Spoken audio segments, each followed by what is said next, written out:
저희가 프로젝트를 진행하는 과정 중에 STO를 표방하는데 이렇다 저렇다 하는 것은 아니지만 STO는 증권으로 보는 시각들이 존재해서 증권법을 따라야 한다 이런 우려가 있기도 합니다. 물론 진짜 그렇다라고 확답을 줄 수 있는 사람도 없습니다만 비즈니스를 하면서 이제 법적인 우려나 이런 것들을 마냥 무시하는 것도 도리가 아니기 때문에 여러 사람들의 이야기를 듣고 블록체인의 개념에 대해서 다시 연구를 하고 개념을 다시 정했습니다. 그래서 블록체인에 대해서 한번 처음부터 개념을 다시 짚고 넘어가도록 하겠습니다. 먼저 데이터적으로 보면 데이터가 연결되어 있다. 특정 사설 네트워크 상에서 연결되어 있다는 것만 보장합니다. 블록체인이라는 것이요. 다른 건 없습니다. 블록체인 내에서는 노드 N에 다 기록되어 있어 해킹이 불가능하다 하는 사실만 보장합니다. 저 데이터에 포함된 노드들의 연결이 맞다 이런 거. 그리고 어느 지갑에서 다른 지갑으로 데이터 수치가 넘어갔다라는 사실만 보장합니다. 그리고 여러 N개의 노드들에 연결되어 있다. 이 정도죠. 그리고 블록체인의 성질에 대해서 살펴보면 이게 철학적인 관점이라고 했는데요. 사실 원리하고 이치에 대해서 한번 좀 살펴보도록 하겠습니다. 블록체인의 성질은 위변조가 불가능한 성질을 이용합니다. 그리고 블록체인은 데이터 네트워크상의 별개의 세계, 그 다음에 데이터의 임의적인 정의가 가능하고 공동체 내에서 약속이다. 이게 무슨 말씀이냐면 이 데이터라는 거는 정의를 정의 한 사람이 마음대로 정의할 수 있는 겁니다. 그러니까 이 데이터가 뭐다 이렇게 정의는 누구나 할 수 있다는 거죠. 그런 의미입니다. 그 다음에 블록체인의 참여자 인정에 따라 효과나 효력이 발생한다. 뻔히 아시겠지만 참여한 사람들이 인정을 해야 그게 효과나 효력이 있는 거지. 사실 그 자체로만 보면 그냥 데이터에 불과한 것입니다. 데이터의 연결에 불과한 것입니다. 그리고 참여자의 인정에 따라 효과가 발생하고 그렇다고 해서 예를 들어 블록체인은 뭐다 단순하게 뭐다 이렇게 말할 수는 없습니다. 예를 들어서 사람을 탄소다, 물이다, 단백질이다, 뼈다 이렇게 말할 수는 없는 것처럼 단순 데이터 조각이다 이렇게만 말할 수 없는 것입니다. 그 다음에 블록체인의 실체를 보면 블록체인이 이제 실체라는 게 실체적 효력을 갖는데 그게 인정하는 집단 하에서만 효력이 발생한다 이렇게 말씀드릴 수 있겠습니다. 그리고 블록체인과 코인과의 관계는 예를 들어 블록체인은 그냥 일반 데이터에 불과하다고 보면 거기에 어떤 의미를 부여하면 그게 코인이다 이렇게 말씀드릴 수 있겠습니다. 그리고 블록체인의 특징을 보면 블록체인은 이제 이렇게 어떤 임의적인 정의가 가능하기 때문에 추상적인 것들이 표현이 가능하다 이렇게 볼 수 있습니다. 아무것도 아닌 건데 추상적인 걸 표현한다고 해서 그게 인정이 돼 버리니까요. 또한 개별 블록체인은 개별적인 세상을 만들 수 있다. 자기들만의 어떤 세상인 거죠, 블록체인이라는 게. 개념에 대한 것도 개별 블록체인 세계 자체에서 재정의가 가능하다. 마찬가지로 임의로 정의하기 때문에 재정의가 가능하다는 것입니다. 또 블록체인 상에서 새로 재정의한 개념들은 대부분 입체적인 개념이다. 단순하게 뭐는 뭐다, 단정지게 만드는 것도 있지만 좀 복잡하게 만든 것도 가능하기 때문입니다.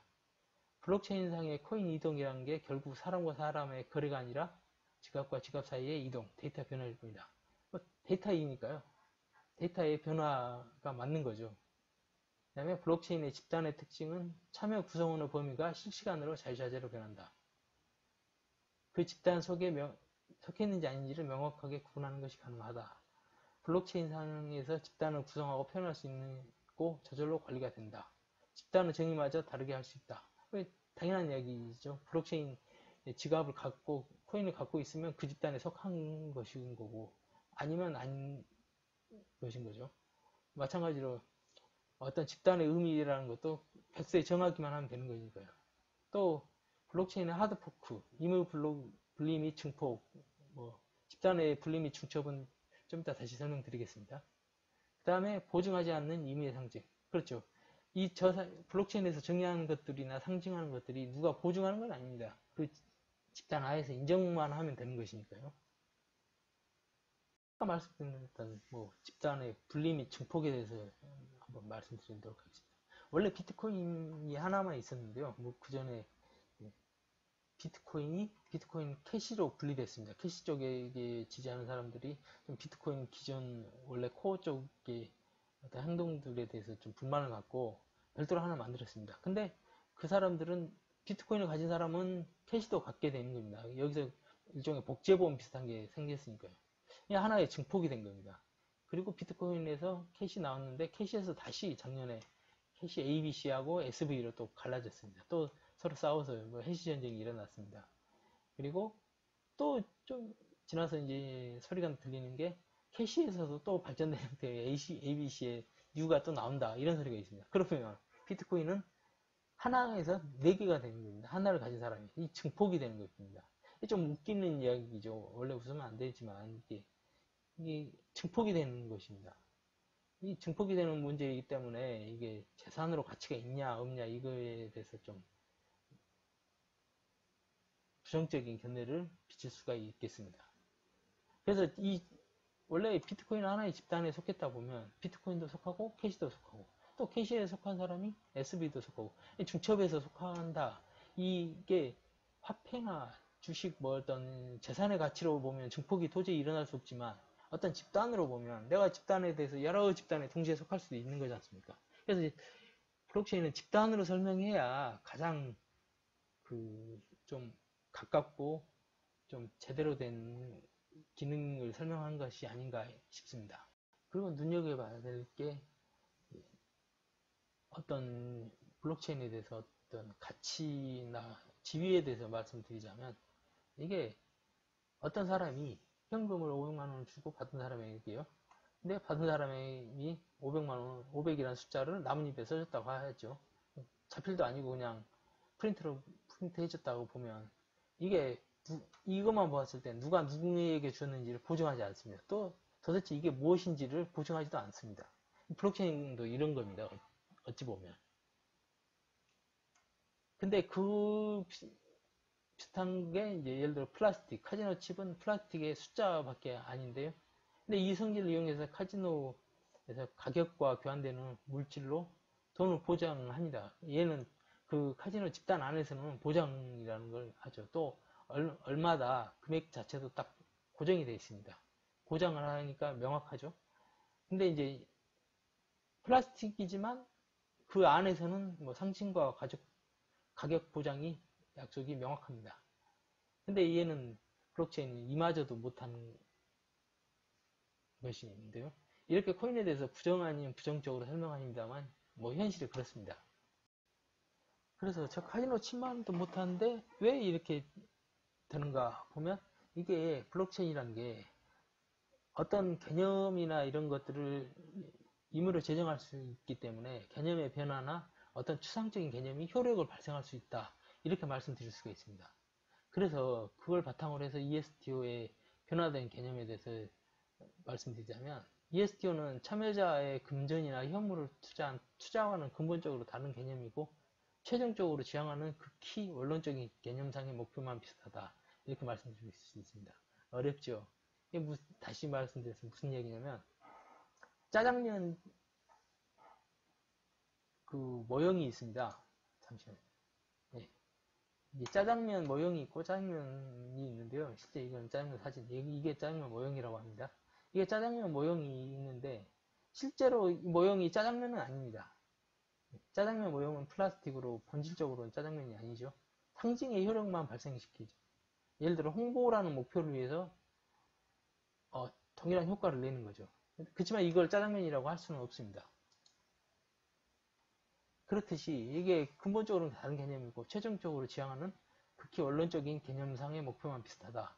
이렇게 말씀드릴 수 있겠습니다. 그러니까 좀 단계를 좀 깊이 있게 내려가서 원론적으로 표현한다는 것입니다. 그러니까 거래나 판매가 아니고 예를 들어 교환, 이동 이렇게 원론적인 용어로 변경을 해서 표현하면 그게 이제 목표가 이루어진다. 그런 개념입니다. ESTO 코인을 개략적으로 설명하자면 블록체인으로 구성되고 그 노드들을 연결이 보증되는 특수한 목적을 가지는 활동을 하는 사람과 사람들과는 연결과 데이터상의 연결. 예, 데이터상의 연결인 것입니다. ESTO도 어떻게 보면 그 지갑을 가진 사람들의 연결 구조다, 집단 구조다 이렇게 볼 수 있습니다. 또 ESTO 토큰을 보유하는 것은 ESTO 구성원, 명인, 개발팀, 마케팅, 에이전시, 하부 ESTO 그룹, ESTO 참여자 중에 하나가 되는 것을 의미한다. 예, 당연한 얘기겠죠. 또 이더리움 네트워크 상에서 컨트랙트 생성과 이동, 그리고 참여자 의무 부여, 추가 참여자들의 STO 의무에 대한 인정으로 이루어집니다. 이게 맞는 것입니다. 사실 이게 주식이나 통화가 아니기 때문에 발행이라는 개념은 원래부터 존재할 수가 없습니다. 예를 들어서 뭔가를 신문이나 이런 거 실체가 있는 것들을 발행하면 되는데 이거는 그게 아니고 컨트랙트를 생성하고 했고 거기에 의미를 부여했고 그 다음에 이제 추가 참여자들이 인정하면 그게 하나의 집단이 되는 것입니다. 집단을 누가 소유하거나 이럴 수는 없습니다. 사실 집단 자체는 그 구성원 전체가 그 집단의 소유자인 것입니다. 이렇듯이 ESTO는 어떤 집단을 설명드리는 것입니다. ESTO 구성원이 추구하는 바는 결속력을 높이기 위하여 구체적이고 실체가 있으며 실행 가능한 소형 전자제품군 후 비즈니스에 출발하여 더 큰 비즈니스 상에서 수익과 대비되는 본질적인 효과를 추구한다. 그러니까 수익이라는 게 이제 현금이나 금전을 이야기할 수가 있는데 이게 사실 더 원론적으로 가면 어떻게 보면 다수의 코인을 모은다 이런 개념으로 보시면 되겠습니다. 또한 ESTO는 불필요하게 블록체인이 무엇인가를 열심히 기록하는 걸 배제하고 블록체인에서 실시간으로 처리해야 하는 일들을 실현이 불가능하기 때문에 철저히 배제해야 된다. 네, 이 부분 다른 챕터에서 한번 설명하도록 하겠습니다. 이게 불필요한 일을 하지 않고 꼭 필요한 것, 쓸 수 있는 것 위주로만 가겠다 이런 의미입니다. ESTO 코인과 PSTO 코인은 계속 코인의 형태로 발전할 수 있고 주식의 형태로 변경될 수 있는 가능성을 지니고 있다. 이건 주식으로 변환이 가능하다고 볼 수 있겠습니다. 나중에 이제 집단의 구성이나 이런 것들이 그려지면 그때는 주식으로도 변경 가능성이 있습니다.